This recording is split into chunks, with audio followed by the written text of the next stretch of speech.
കാരണമൊന്നുമില്ലാതെ ഇസ്രായേലിനെ ആക്രമിച്ച് കനത്ത തിരിച്ചടി ഇരുന്നു വാങ്ങിയ ഹമാസ് എത്രയൊക്കെ കണ്ടിട്ടും കൊണ്ടിട്ടും നേരെയാകാത്ത ലോകമെമ്പാടുമുള്ള തീവ്രവാദ അടിമത്ത ചിന്തകൾക്ക് ഉത്തമ ദൃഷ്ടാന്തമാണ്. ഹമാസിന്റെ ബന്ദികളാക്കപ്പെട്ട 250ഓളം ഇസ്രായേൽ പൗരന്മാരിൽ ഏകദേശം 120 പേരോളം ഇപ്പോഴും ഹമാസിന്റെ തടവറയിലാണെന്നാണ് ഇസ്രായേലിന്റെ നിഗമനം. അവരുടെ കൃത്യമായ എണ്ണം കണക്കാക്കാൻ കഴിയുന്നില്ലെങ്കിലും അവരുടെ കൂട്ടത്തിൽ 1 വയസ്സുള്ള കുട്ടികൾ മുതൽ 80 വയസ്സുവരെ പ്രായമുള്ളവരും ഉണ്ടെന്നാണ് കണക്ക് കൂട്ടുന്നത്. 275 ദിവസങ്ങൾ കഴിഞ്ഞിട്ടും യുദ്ധം നീളുന്നതുകൊണ്ട് അവരൊക്കെ ജീവനോടെയുണ്ടെങ്കിൽ കഴിഞ്ഞ മാസം ആദ്യം നടത്തിയ റെസ്ക്യൂ ഓപ്പറേഷനിലൂടെ അവരിൽ 4 പേരെ രക്ഷിച്ചതുപോലെ മറ്റുള്ളവരെ കൂടെ രക്ഷിക്കാനുള്ള നീക്കത്തിൽ തന്നെയാണ് ഇസ്രായേൽ. എന്നാൽ ഫോറൻസിക് അടക്കമുള്ള നിർണയങ്ങൾ വഴി ബന്ദികളിൽ കുറേ പേർ ഇതിനകം മരിച്ചിട്ടുണ്ടാകാമെന്ന് ഇസ്രായേൽ കണക്ക് കൂട്ടുന്നുണ്ട്.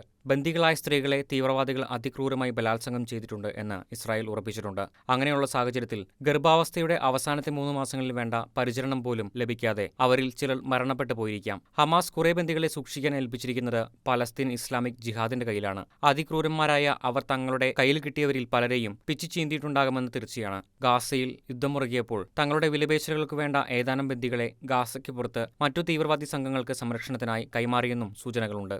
ഒക്ടോബർ 7-ന് കൂട്ടക്കൊല ചെയ്യപ്പെട്ട 1200 പേരിൽ പലരും ബലാത്സംഗത്തിനും ലൈംഗിക വൈകൃതങ്ങൾക്കും വിധേയപ്പെട്ടതിന് വ്യക്തമായ സാക്ഷികളും തെളിവുകളുമുണ്ട്.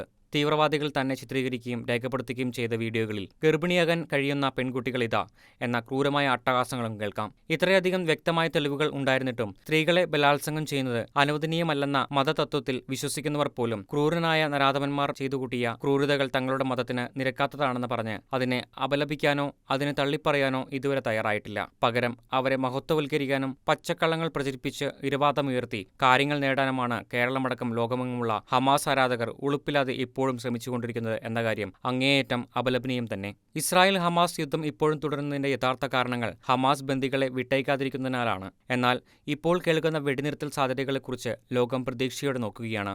നിരപരാധികളെ ഇനിയും മനുഷ്യകവചമാക്കി മുന്നോട്ടു പോകാൻ കഴിയില്ലെന്ന് തിരിച്ചറിഞ്ഞ ഹമാസ് നിലപാട് മയപ്പെടുത്തി പുറകോട്ട് മാറുകയാണെന്നാണ് പുറത്തുവരുന്ന വിവരങ്ങൾ. അതുകൊണ്ടുതന്നെ വെടിനിർത്തൽ കരാറിന്റെ ഭാഗമായി യുദ്ധം എന്നേക്കുമായി അവസാനിപ്പിക്കുമെന്ന് ഇസ്രായേൽ വാഗ്ദാനം ചെയ്യണമെന്നുള്ള ആവശ്യം പോലും ഹമാസ് ഉപേക്ഷിച്ചിരിക്കുകയാണ്. ഇസ്രായേൽ പൂർണ്ണമായും ഗാസ വിട്ടുപോകുന്ന തരത്തിലുള്ള കരാറാണ് ഹമാസിന്റെ ആവശ്യമെങ്കിലും പലസ്തീൻ തീവ്രവാദ ഗ്രൂപ്പിനെ ഇല്ലാതാക്കുന്നതിന് മുമ്പ് യുദ്ധം നിർത്താൻ കഴിയില്ലെന്ന് ഇസ്രായേൽ തീർത്തു പറഞ്ഞിരിക്കുകയാണ്. യുദ്ധാനന്തര ഭരണവും എൻക്ലേവിന്റെ സുരക്ഷാ നിയന്ത്രണവുമൊക്കെ അതിനുശേഷമെന്ന നിലപാടാണ് ഇസ്രായേലിന്. UN നിർദ്ദേശങ്ങൾ പോലും തത്വത്തിൽ അംഗീകരിക്കാതെയുള്ള ഇസ്രായേലിന്റെ നീക്കത്തിന് പിന്നിൽ തങ്ങളുടെ പൗരന്മാരുടെ മോചനത്തിനും സുരക്ഷിതമായ ജീവിതത്തിനും പ്രാധാന്യം കൊടുത്തുകൊണ്ടുള്ള നിലപാട് തന്നെയാണ്. അത് ഉറപ്പിച്ചു മാത്രമേ വെടിനിർത്തൽ ഉണ്ടാകുകയുള്ളൂ എന്നത് ഇസ്രായേലിന്റെ ഉറച്ച തീരുമാനമാണ്.